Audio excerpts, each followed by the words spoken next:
This is me running for my life in a forest as I'm being hunted by an animal specifically trained to find humans. Because today, not only are we going to discover how tracking dogs do what they do, but we're going to test and debunk the 5 most common bloodhound myths. And for this final showdown in the woods, she has 1 hour to find me, but what she doesn't know is I've done my research and engineered up every contraption in the book to give me some glimmer of hope against her unfair superhuman advantages. But as preparation for that big forest finale, in order to understand the limit of the dog's capabilities, I first extended an invite to Crunch Labs to run through some basic tests, starting off with a simple challenge involving just my hat. This, by the way, is Shay. And this is Zinka. Now what makes Shay so cool is she's been working as a volunteer expert search and rescue handler for over 30 years. Which means with all that experience, she and her dogs have pretty much seen everything. But have they ever seen this? I mean, could you find me amongst all these tastefully distributed human mannequins? Because all I see is a guy with incredible flowing Jimmy Norp hair. Now as for Zinka, after checking out all her options, she made pretty quick work of the exercise. Do I smell that bad? It was me all along, Shay. So out of the gate, I'd learned 2 things. First was that even an expertly trained human hunter, go get her, still enjoys the game of fetch like any good girl. And the second was Zinka's not actually a bloodhound. This is a German Shepherd. That's what I thought. For our first of 5 myths we're debunking regarding scent trailing dogs, these days, bloodhounds are almost never used. The most common dog breed for search dogs are German Shepherds like Zinka, because research shows they're just as good at discerning smells as a bloodhound, but they're also extremely intelligent. Shay explained that picking up on the scent is like Zinka finding the puzzle pieces, but it takes her intelligence to put the pieces of the puzzle together. And now that we'd cleared that up, it was time to run some real tests. All right, Shay, the hiding test. Can she find me hiding in the lab? Everyone's dispersed out there. I got a good hiding place too. But I need a scent article. What works as a scent article? Your wallet. My wallet. How about my watch? Your watch would work. Okay. There you go. Sir? So I was off to my killer hiding spot, and after a quick pizza distraction, I threw in my first curveball by using the fireman's piston instead of the stairs to get to the lower level. Then it was up the other stairs to bury myself under a blanket of cubes in the foam pit. Yeah, bury me. See if she can find me in here. Then it was Zinka's turn, and you can see here just how briefly she needs to sniff my watch to lock in on her target. Out of the gate, you can see she also falls for the pizza distraction. Don't eat the pizza. And then walks straight to the spot where, at least to her nose, I had somehow just teleported away. And while this might have tripped up Zinka, Shay was onto my antics and helped reconnect her to my trail below. Which meant from that point, as you might have guessed, my fate was sealed. Oh no. I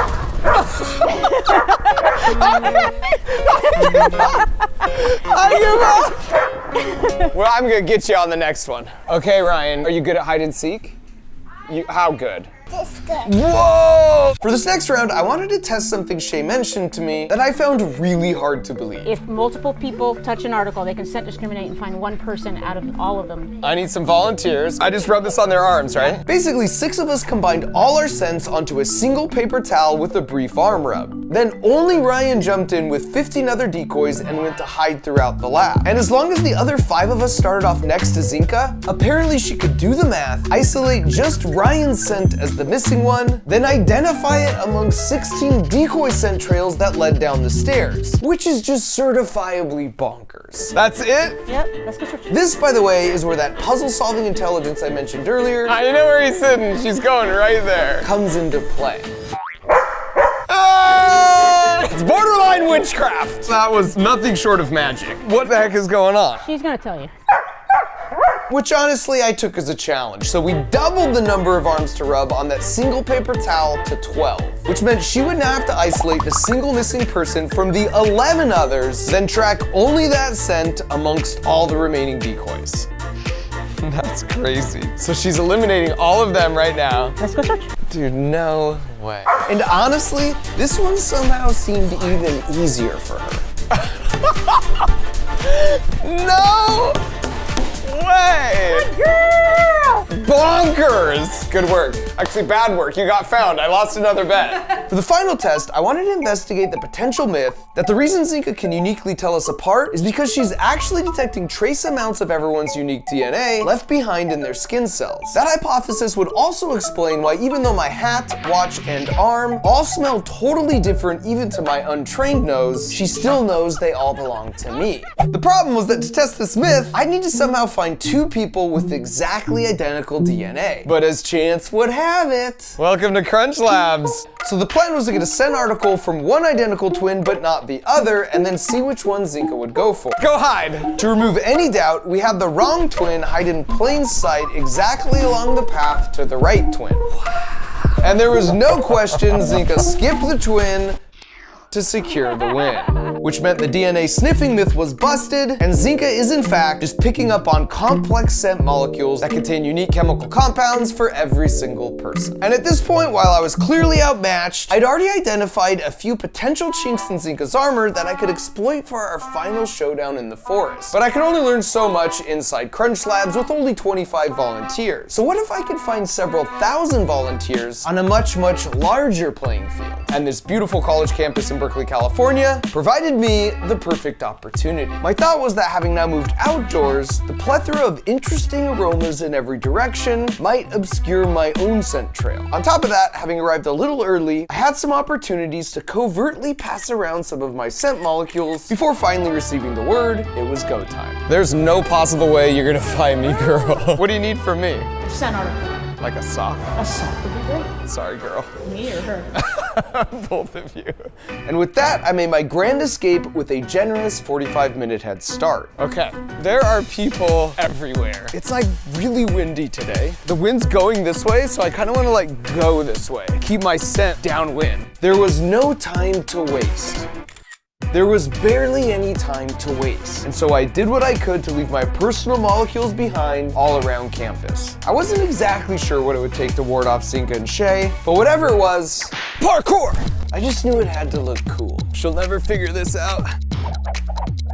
This is terrifying. I feel like I'm being hunted.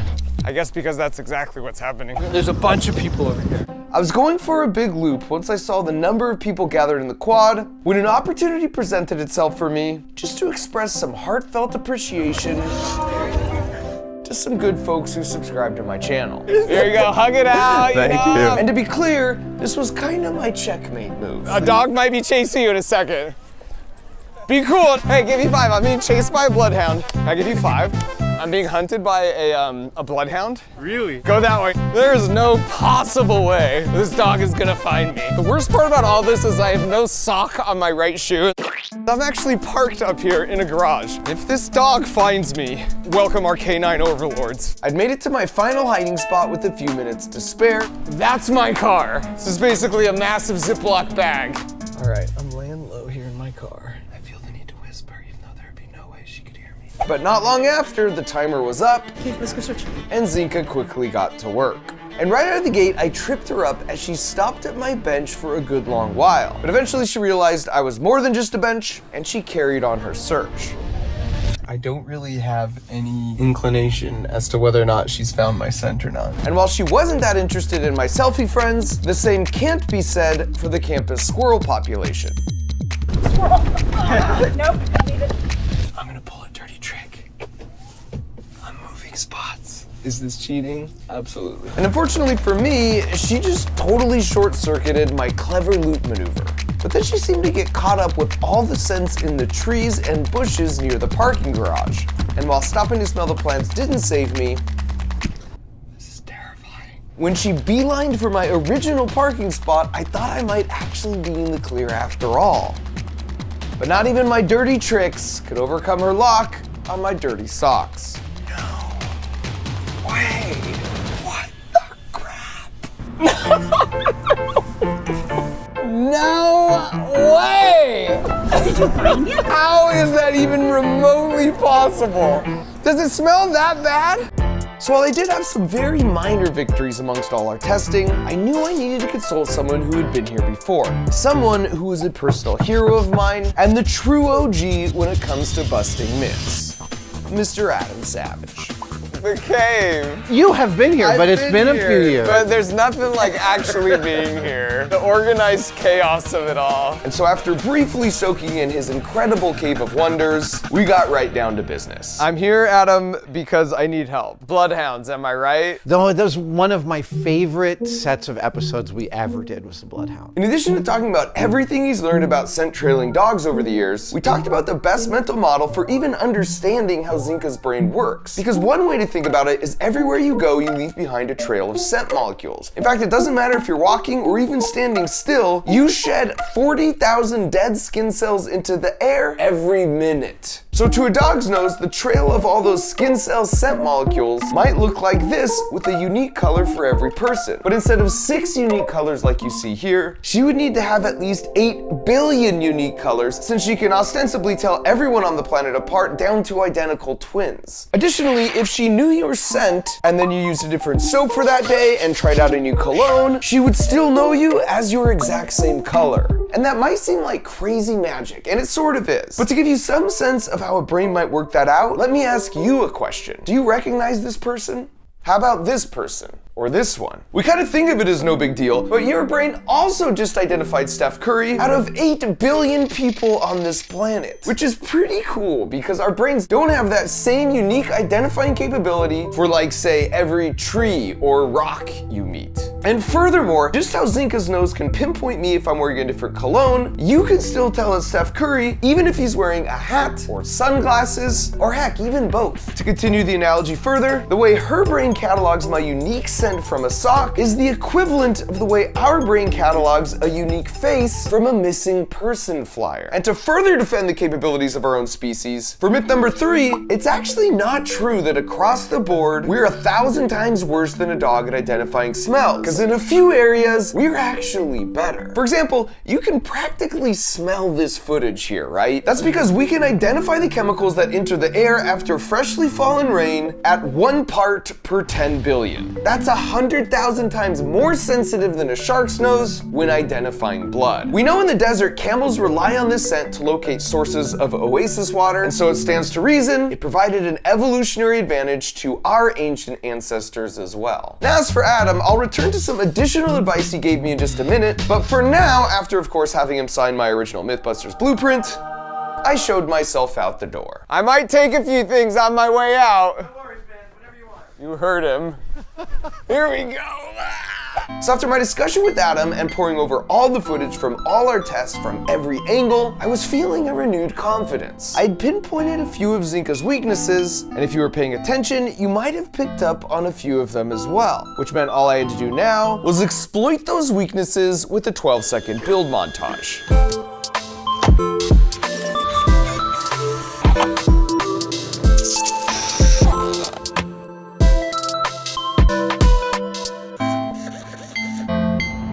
And so after jamming all my tricks into a single backpack, it was time to head out to meet up with Shay and Zinka for the final showdown. But before we get to that, I just want to know, are you already bored this summer?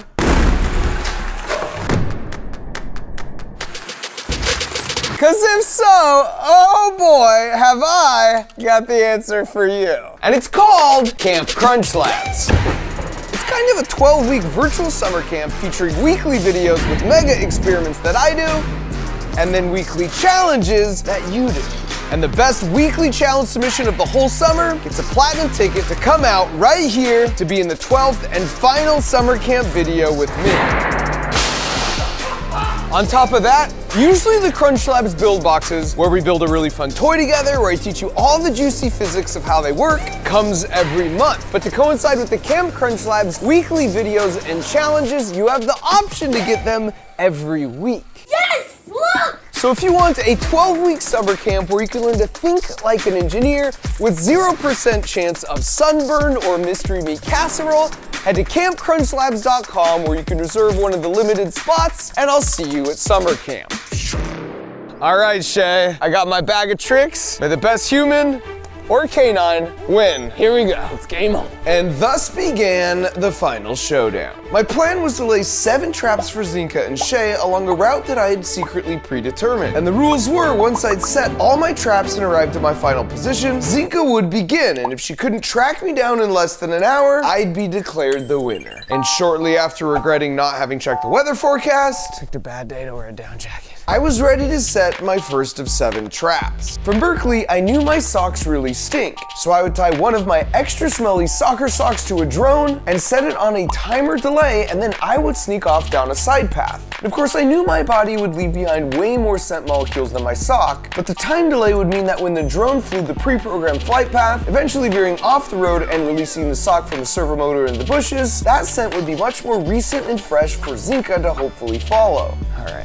This one might be my personal favorite. And now that I was off the main road and into the woods, I found the perfect spot for my second trap. Smells gross. I knew from reviewing the Berkeley footage that Zinka was extremely interested in squirrels. Taxidermied squirrel, not Fat Gus for the record. Shay later confirmed this and let it slip it was a combination of their quick movement and their smell that she just found irresistible. So between train track squirrel and taxidermy squirrel, our bases were covered. Now obviously this trap wasn't going to trick Shay, but the idea here was given Zinka's weakness for squirrels and their 1 hour time limit, every precious minute I got them to waste would increase my chances. After that, I continued up the trail for a few hundred yards until I came to another convenient fork in the path, perfect for my third of 7 traps. I wanted to lay another deceptive trail of my scent molecules going the wrong way in case the drone sock didn't work out. Only this time, to really cover my bases, I was going for a 3-pronged approach. This land-based vehicle, also known as the Mark Rover, would have one of my socks in a compartment with a fan that would blow out my scent, and then another sock in a liquid container to make some nice sock soup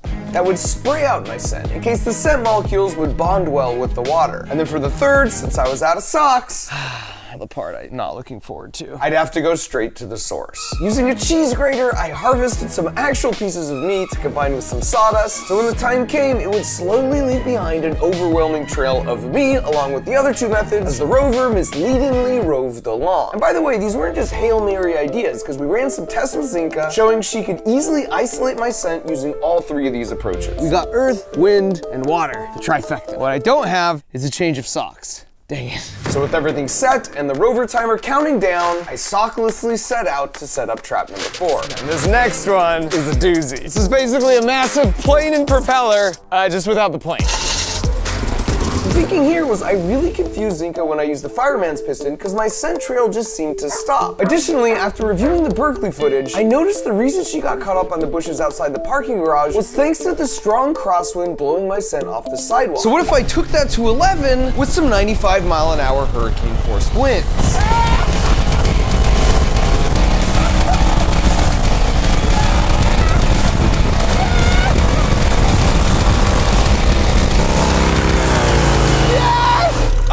My clothes, but I also lost a lot of skin cells, hopefully. Good luck with that, Shay. And since Zinka would definitely be wanting to follow my scent off the road in the direction of the wind, I picked a random spot to sneak off in the other direction on a trail leading straight to the heart of the redwood forest. And there was a stream running alongside the trail, so I took the opportunity to test the idea that dogs can't track you if you're stepping in water that's sweeping the scent away. Which was super awesome when you're already hiking without socks. From there, it was all about agility and stamina to cover a lot of ground through the redwood forest. With 5 of my traps set and only 2 to go, I was feeling confident. Nothing was gonna break my focus on the task at hand. Ooh. Oh! Wow! Yeah! All right, back to the hunt. I can't pretend I'm in shape anymore. Which was good timing, because having exited the forest, it was time for my 6th and possibly strongest trap of them all. I've got some big plans for this meadow right here. I'm gonna put a bunch of my scent in this clearing. The idea is to overwhelm this area with my smell. And believe me when I say, at this point, I don't smell that great. The genesis for this idea came from seeing how Zinka got tripped up at the bench where I spent a long time waiting, because there was just a ton of my scent molecules lingering around versus the relatively small amount of scent molecules for my single exit trail. And for part 2, to further obscure my path, I had a special surprise.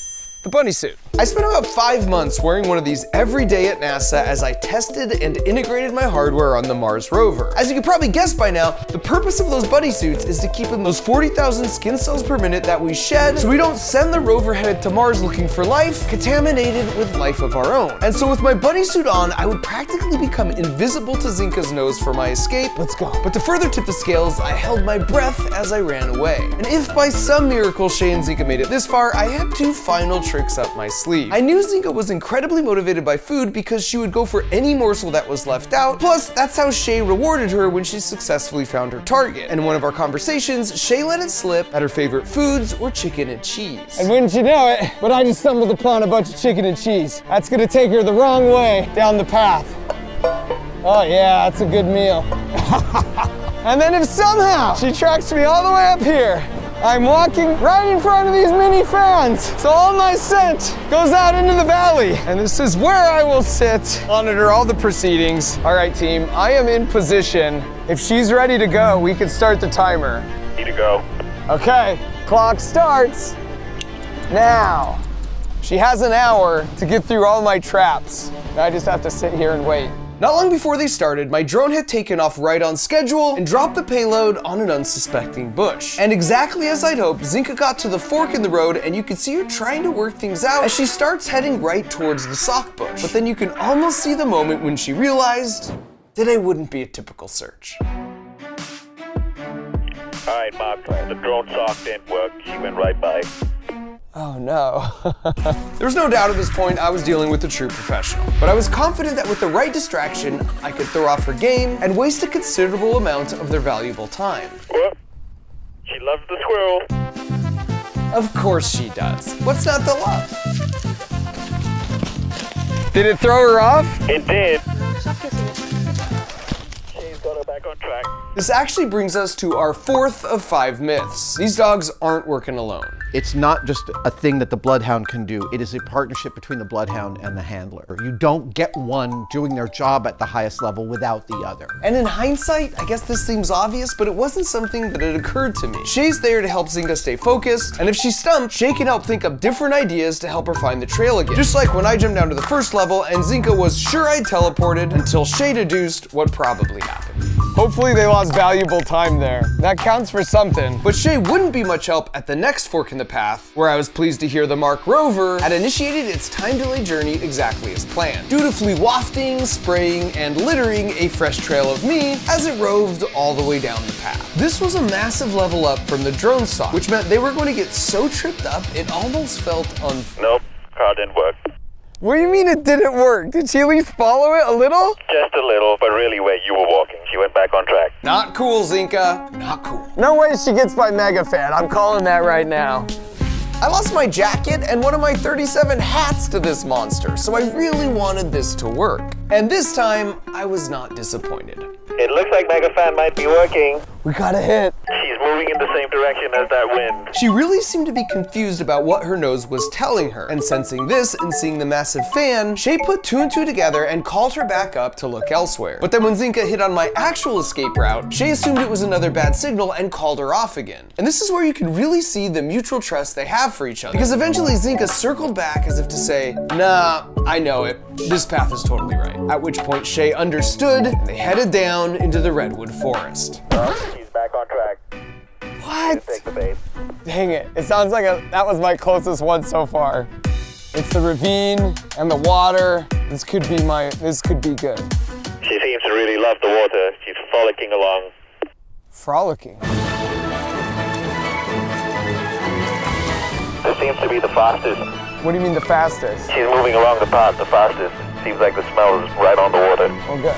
I'm glad I have 12 blisters and like really nasty smelly feet for nothing then. Shay would later confirm this as our final myth to bust, but scent molecules are actually hydrophilic, meaning they stick strongly to the water and the edges of the stream, making it in fact easier to track than just a normal path on land. And since Zinka was feeling refreshed from all that stream frolicking, she had no problem keeping up the pace for this endurance portion of the hunt, which was good because she was about to hit an olfactory brick wall. How close is she to the clearing? She's almost here.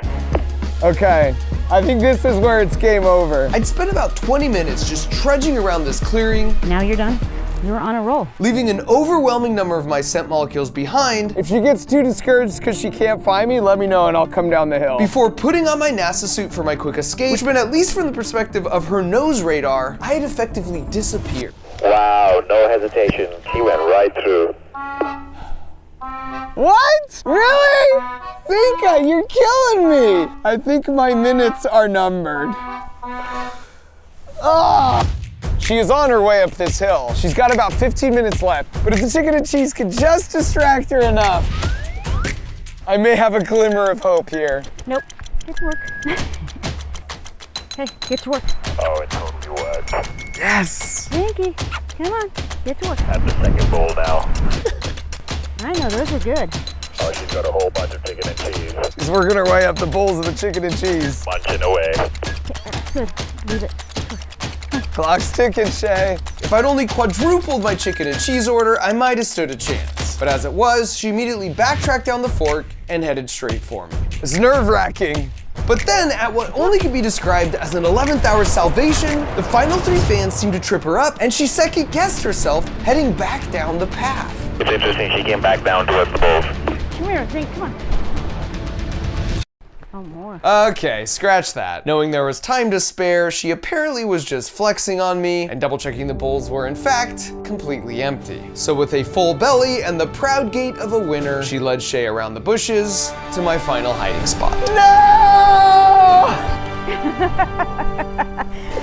Yeah! No! Bad girl! That is like indistinguishable from magic. And as I sulked in my loss, with all of us overlooking the valley, I asked Shay why she's been volunteering around 20 hours a week for over 30 years working with search and rescue dogs. And hopefully bring a good conclusion to a very stressful time for a family. And so for the hopes of many more future families to come, I suppose my loss really seems like the best possible outcome. The best mammal won. You were a formidable opponent.